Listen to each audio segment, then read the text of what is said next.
Maayong adlaw kaninyong tanan. Sama sa gihapon aniya ko Regreson Europa nga manghimamat kaninyong tanan. Hinaut punta maayo lang kami diri sa Canada, bisan tugnaw kaayo apan ang among kinabuhi maayo gihapon. O sa dili kita maglangay-langay, magpasalamat lang ako sa mga tao nga mitabang kanato karon. Salamat ko sa warden, sa mga tao nga nag-prepare sa snacks, nag-prepare sa television, nag-prepare sa mga chairs, sa mga lamisa. Daghang salamat kaninyong tanan. Sa dili pa ako magsugod, akong basahon ang gisulat ni Juan. Siya ang nagsulat sa Revelation, sa Revelasyon. Siya ang nagsulat sa unang Juan, ikaduhang Juan, ikatulong Juan. So akong basahon ang usa sa iyang gisulat, si Juan. Nagsulat kami kaninyo sa imuhag sa kuha, may tungod sa pulong nga naghatag sa kinabuhi. Ang pulong diha ng daan sa pagbuhat sa kalibutan. Nadungog namo kini, nakita og nahikap gayud namo. Kinsa man iyang nadungog, nahikap? Mao ni Jesucristo. Gipadayag na ang maong kinabuhi og nakita namo kini. Busa nagpamutuod kami ni ini og gisangyaw namo kaninyo ang kinabuhing walay katapusan nga diha uban sa Amahan o gipadayag kanato. Gisugilon usab namo kaninyo ang among nakita ug nadungog aron uban kanamo mahiusa kamo sa Amahan ug sa iyang anak nga si Jesucristo. Ug mulokso kita sa versikulo 7. Apan kon magpuyo kita sa kahayag, ingon nga ang Dios anaa sa kahayag, magkahiusa kita og ang dugo ni Jesus nga iyang anak maghugas sa tanan natong kasalanan, Kon moingon kita nga wala kitay sala, gilimbungan nato ang atong kaugalingon ug wala kanato ang kamatuoran. Mao na usa sa mga gisulti ni Juan. Sa sunod semana ang magkutlo kita sa gisulti ni San Pedro usab, ang unang Pope San Pedro nga atong makita sa libro nga unang Pedro o ikaduhang Pedro. Dito nato makita kung unsay gitudlo ni San Pedro. Sa dili kita magsugod, atong ihatag ang tanan sa atong Ginoong Jesucristo. Magampo kita. Amahan namong langit nun, nagpaubos kami karon kanimo, aron nga kami mangayog tabang, nga samtang kaming makatuon sa imong pulong nga maghatag sa kinabuhi. Hinaot paunta nga imong abrihan ang tagsa-tagsa namo kakasing-kasing. Hinaot paunta nga kini among magamit sa among kinabuhi, sa mga desisyon sa among kinabuhi. Hinaot paunta nga ikaw malipay sa among buhaton karon, uban ni kami ipadala ang Espiritu Santo nga siya ang tinuod namong magtutudlo. Sa ngalan ni Jesus nga among manluluwas. Amen.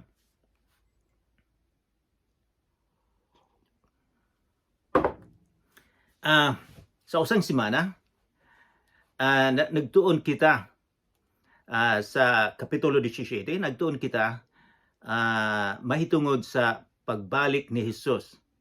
Niingon siya sama sa panahon ni Noe, nga gihugasan ng kalibutan. Sama sa panahon ni sa usa ka iyang disipulo nga iyang gisugo ug miingon nga hugasan namo ang Sodom and Gomorrah. Si Lot, gisunog niya. mao'y panahon usab nga sa iyang pagbalik maunay mahitabo. So sang semana gatuon kita og sa iyang ikaduhang pagbalik. Ang unang pag-ani dinhin niya mao iyang gihatag ang iyang kinabuhi aron nga kita mapasaylo sa sala apan mobalik ang atong Ginoong Kristo. So moadto na kita karon sa kapitulo sa sinulat ni Lucas, kapitulo 18. Basahon nako. Na ako'y gamayng ubo, so sige kong mag-inom og tubig. Versikulo 1. Unya gisugwelo ni Jesus kining sambingaya. Si Jesus daghan siyang mga probably mga 30% sa iyang gitudlo magamit siya sambingay.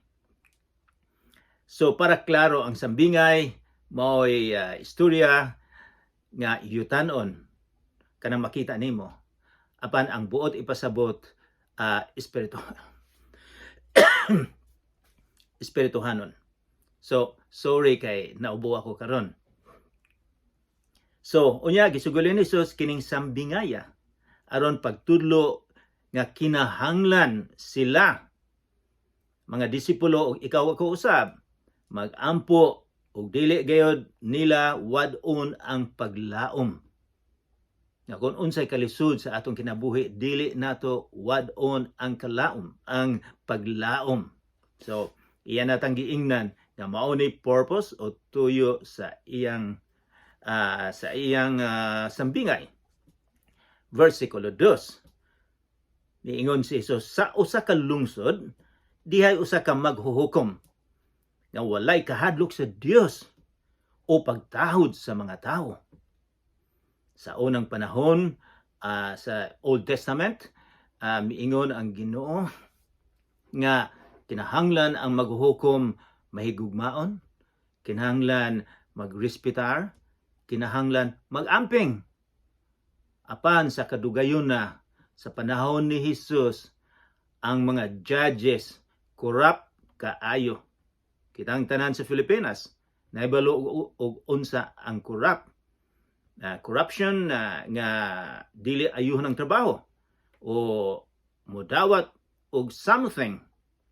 So sa panahon usab ni Jesus, kadaghanan sa mga judges corrupt, kini sila gi-hire ni sila sa mga Romano kay ang Israel under the Roman Empire.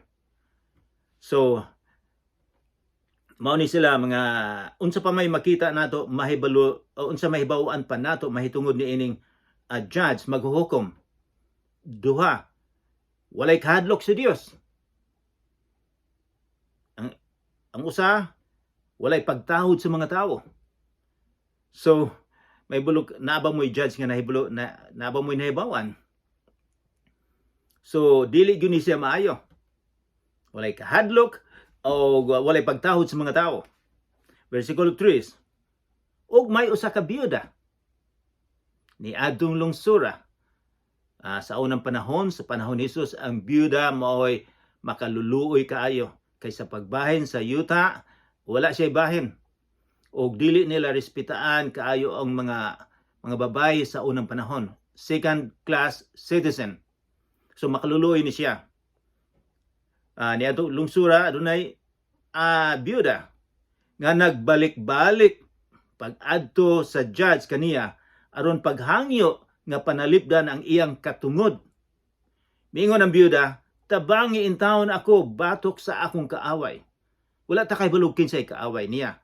Apan gusto siya nga mag-render og judgment nga dili pa dugay-dugayon kay sige man siyang gaadto. Sulod sa taas nga panahon, ang maghuhukom midumili sa pagtabang kaniya. Apan sa katapusan, mingon siya sa iyang kaugalingon. Bisan tuod wala ako'y kahadlok sa Dios o wala ako'y pagtahod sa mga tao. Apan, tungod kay nagsige man og samok kanako kining maong biyuda, panalipdan ko na lang ang iyang katungod. Kay kung dili ko kinibuhaton, magsige siya balik-balik hangtod sa kaupsan akog pailob.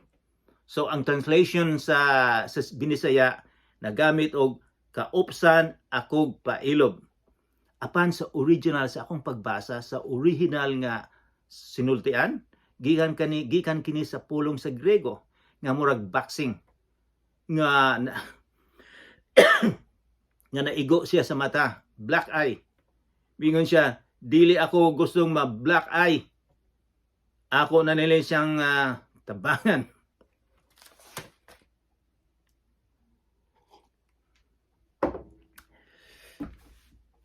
Unsa may gisulti ni Jesus ni ining istoryaha. Versikulo 6, og may padayon ang Ginoo si Jesus. Pamatian ninyo ang gisulti ni adtong dautan nga huwes. So tanawan katong dautan nga huwes. So adunay comparison. Naay huwes nga dautan kaayo. O gikumparar ni ang huwes nga dautan og ang amahan nga Ginoo. Versikulo 7. Karon dili ba ang Dios maghukom dapig sa iyang kaugalingong katawhan nga nagpakitabang kaniya sa adlaw ug sa gabi? Maglangan ba siya sa pagtabang kaninyo? Ingon si Jesus, sultihan ko kamo nga maghukom siya dapig kanila ug dalion niya ang pagbuhat niini. Apan makakaplag baka og pagtuo ang anak sa tawo dinhi sa kalibutan sa iyang pag-abot. So iyang gikumparar katong dili maayong judge og ang atong amahan. Ang atong amahan maghukom dapig kanato. Nganuman tungod katong mga sumusunod ni Hesus nga gilimpyuhan sa dugo sa atong Ginoong Jesucristo. Nga kita mo misalig sa iyang gibuhat, mudapig siya kanato. Kay nalimpyuhan man kita. So, siya ang maayong judge sa kinabuhi, mutabang siya kanato. Dili pareha niya itong dautan nga judge, nga langay-langayon nila. Ang pag-ampo,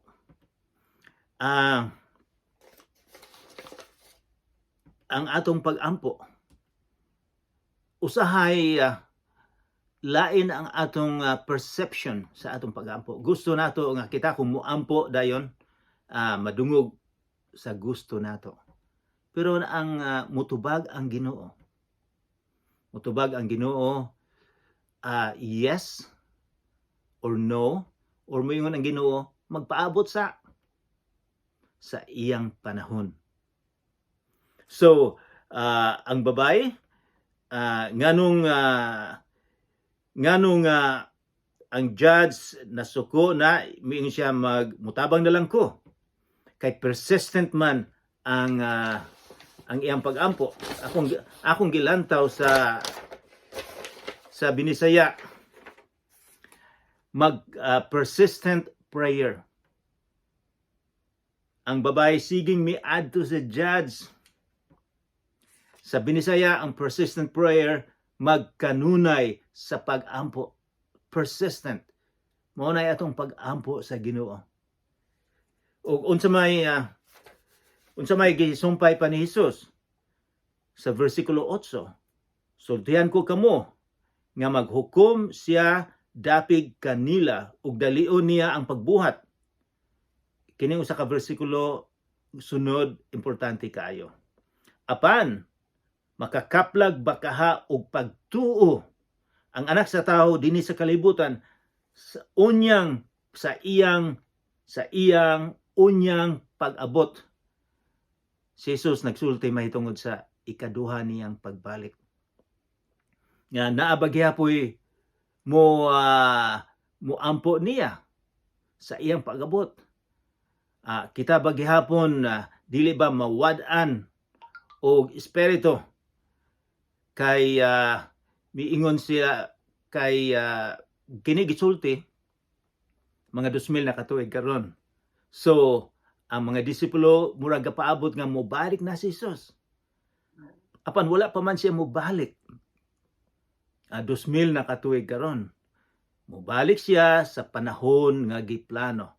Sa iyang gusto nga pagbalik. Daghang mga tawo nga musulti nga mobalik si Jesus ni ining adlaw. Apan walay mahibalo. Kay sa panahon niya mobalik siya. Ug mingon makakaplag ba kaha og pagtuo ang anak sa tawo dinhi sa kalibutan.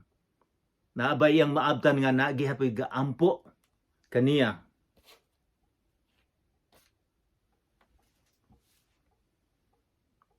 Versikulo 9. Another teaching of Jesus. Ang sambingay may tungod sa Parisiyo ug sa kubrador sa buhis. Gisugilon usab ni Jesus kining sambingaya ngadto sa mga nagtuo nga sila maayong tao ug nagtamay sa uban. Otro nako, versikulo 9, gisugilon usab ni Jesus kining sambingaya ngadto sa mga nagtuo nga sila maayong tao ug nagtamay sa uban. Adunay proud kayong tao nga siya relihiyoso ug iyang gitamay kining usa ka makasasala. Kining usa ka relihiyoso nga elite, sikat sa ilang relihiyon, iyang gitamay ang usa ka makasasala. Siya mituo nga wala sa sala, dili ga kinahanglan og Ginoo, kining usa mituo nga siya makasasala. So atong tan-awon ang istorya ni Jesus. May duha ka tawo nga nangadto sa templo aron pag-ampo. So tan-aw nato ang pag-ampo, usa sa atong topic, pag-ampo. Ang usa Parisiyo ug ang usa kobrador sa buhis. Nabulo na ta mahitugod niining Parisiyo, usa sa mga tawo nga relihiyoso kaayo. Mag-ampo sila, ang uban 5 sa usa ka adlaw. So relihiyoso gyud ning Parisiyo. Kini silang mga tawhana ang nasuko sa atong Ginoong Jesucristo. Sila ning mga high class, mga big wigs, in English pa na, big wigs sa ilang relihiyon, sa ilang nasyon. Kini sila ang respetado kaayo tungod sa ilang tungod sa ilang posisyon. Kini sila ang sinina nila gasidlak-sidlak. But not all that glitters are gold. Dili ang tanang magsidlak-sidlak gold, bulawan, dili tanan. So og dinhay usa ka tawo ang usa ka kubrador sa buhis. Usa ka tinamay sa katilingban, kubrador sa buhis. Kay kini siya gisweldoan kini sa Roma. Murag midapig siya sa Roma. Kubrador, usahay iya pang padak-an ang iyang pagkubra sa buhis. Kini siya ang paglantaw sa mga tao nga kini sila ang pinakalapok sa ilang nasyon. Kay kini sila mitabang sa mga Romano nga maoy nagdumala kanila. Pareha sa atong panahon sa una, ang mga Katsila nagdumala. Sa kalibutan sa unang panahon, duha ang nagdumala, ang mga Portuguese o mga Spanish. Ang bana sa akong anak, Portuguese. Dinay panahon nga sila ang nagdumala sa kalibutan. Sa South America, ilaha ang ilang mga tao dito, ang Portuguese, mga Spanish, maunang nadato dinhi sa Asia ang Pilipinas. Maunang nadato ni silang duha ka country, nasyon sa unang panahon. Kay ilang gihot-hot kita sa mga Espanyol, wala makaabot dinhi ang Portuguese, nakaabot sila dito sa Macau, sa ubang parte sa Asia. So mao pa na naitabo sa mga Romano sa panahon nga ilang gihot-hot ang Israel. So kining kubrador sa buhis hated daghang nagtamay kaniya. So kini silang duha nagampo. Versikulo 11. Ang Parisiyo nagtindog ug nagampo sa kinakaugalingon. So nagtindog. Kita usay makaingon kita nga ang tinuod nga pagampo magluhod lang. Dili ang pagampo dili tungod sa atong posisyon, unsay at nagluhod, nagtindog, naglukso, kundi unsay kondisyon sa imong kasing-kasing. Kung kinasing-kasing ba ang imong pagampo. So, ang Pariseo nagtindog ug nagampo sa kinakaugalingon niya. Unsa may ang pagampo? Mingon siya, nagpasalamat ako kanimo.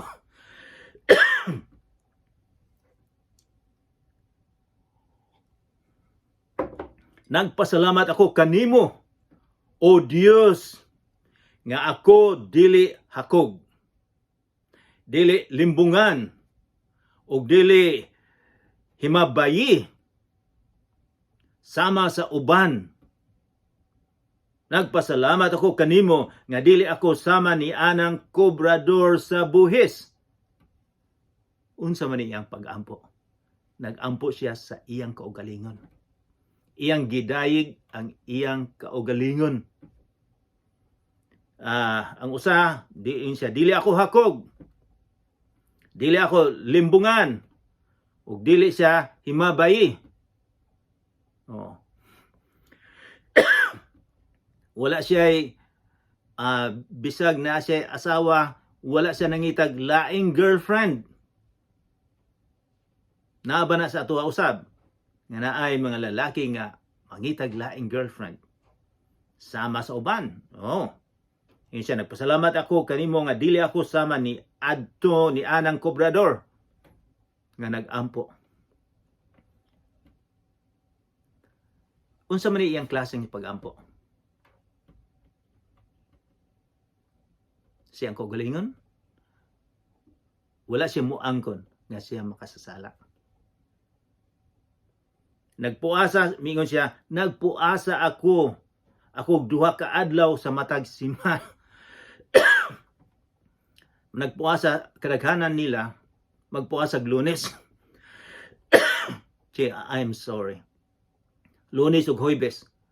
Kinsa may nagpuasa ninyo din hag Lunes ug Huwebes? Kini siya relihiyoso kayo. Nagpuasa ako duha ka adlaw matag simana ug naghatag ako kanimo ikapulo sa tanan kong abot. So sa paglantaw sa mga tao maayo ni siya. Apan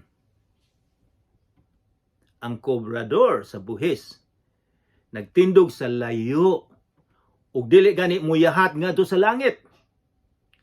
Nagpamukpok siya sa iyang dughan ug nagingon, O Dios, maluoy ka kanako nga usa ka makasasala. Simple kaayo ang iyang pag-ampo. Dili da importante nga dugay ang atong pag-ampo, kundi simple nga gikan sa atong kasing-kasing. Nga kita nagpaubos, ang usan nagpataas. Kinsa man siguro may pauli nga nalipay? Unya miingon si Jesus, versikulo 14. Unsa may iyang verdict? Unsa may iyang paglantaw? Kay kini importante ka nato ni. Importante nang imuha, importante ka nato ni sa style, sa kondisyon sa atong pag-ampo. Sultihan ko kamo, si Jesus ang nag-ingon ani, dili lain ang atong Ginoo. Siya lang ang otoridad nga magtudlo kanato sa pag-ampo. Mingon siya, sultihan ko kamo nga ang kobrador sa buhis ang dili ang Parisiyo. Oh wow, kadaghanan nato miingon, ang Parisiyo ang dunggon kay relihiyoso kaayo. Wala nang babay. Wala nang awat. Kining usa, kawatan. Makasasala apan unsa may giingon ni Jesus. Unya mingon si Jesus, sultihan ko kamo nga ang kobrador sa buhis og dili ang Parisiyo. Mao ang gikahimutan sa Dios sa iyang pagpauli sa ilaha. kinsa may nahimutan sa atong Ginoong Hesukristo. Katong usa ka tawo nga miangkon siya nga siya maayong tawo. O kining usa ka tawo nga nangayog pasaylo. Kaya ang nangayog pasaylo, kitang ikaw ako. Unsa may sulti ni Juan? Kung ikaw moingon nga dili kita makasala, you are telling a lie. Akong basahon og usab ang gisulat ni San Juan. Kung moingon kita nga wala kitay sala, gilimbungan nato ang atong kaugalingon ug wala kanato ang kamatuoran. Mao na gingon ni Juan. Mao po na gitulo sa atong Ginoong Hesukristo. Kining usa, kining hambugero kaayo, proud, mituo siya, misalig siya nga ang kaluwasan niya gikan sa iyang kaugalingon. Apan kining kubrador sa buhis, mituo siya nga ang kaluwasan dili gikan niya, gikan sa guwa ang iyang kaluwasan. External, dili internal. Dili tungod sa iya kundi ang maghugas sa atong sala mao gikan sa langit, gikan sa guwa nato. There is nothing you can do. Kung ikaw musalig lang sa imong kaugalingon, kung dili ka musalig sa gihimo ni Jesus didto sa Kalbaryo. Napay gisulti ni Jesus nga importante kaayo. Kay ang tanan nga magpataas sa iyang kaugalingon, ipaubos. Ug ang tanan nga magpaubos sa iyang kaugalingon, ipataas. Utrohon ako, simple kayo, apan kusog ang buti pasabot.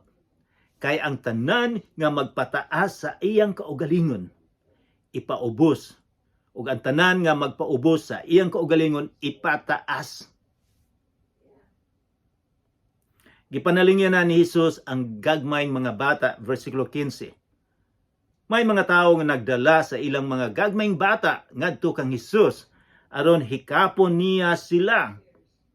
Hikitan sila sa mga tinunan o gikasab-an. Unsa may nakaon nila ni San Pedro, San Mateo sa mga 12 ka disipulo nganong ila maning gikasab-an ang ginikanan og mga bata nga maumantay tradisyon nila sa ilang panahon. Sa ilang panahon, kung ikaw, rabbi, magtutudlo, ang mga bata mo dool nimo, og imong panalanginan, mag-amin sila nimo. Mao na'y kultura nga muduol sila. Apan, unsa may nakaon ini atong mga tinunan, nga ilang mang gikasab-an, wala ta kay balugon sa gibuhat sa mga bata nganong iyang kasab-an. Pero nalipay ba ang Ginoo? 16, apan gipaduol sila ni Jesus, umingon siya, pasagdi ninyo ang mga bata nga muduol kanako. Ayo sila pugni kay ang gingharian sa Dios ila sa mga sama kanila. Timan ninyo kini, bisan kinsa nga dili mo dawat sa gingharian sa Dios sama sa usa ka bata, dili makasulod ni ini.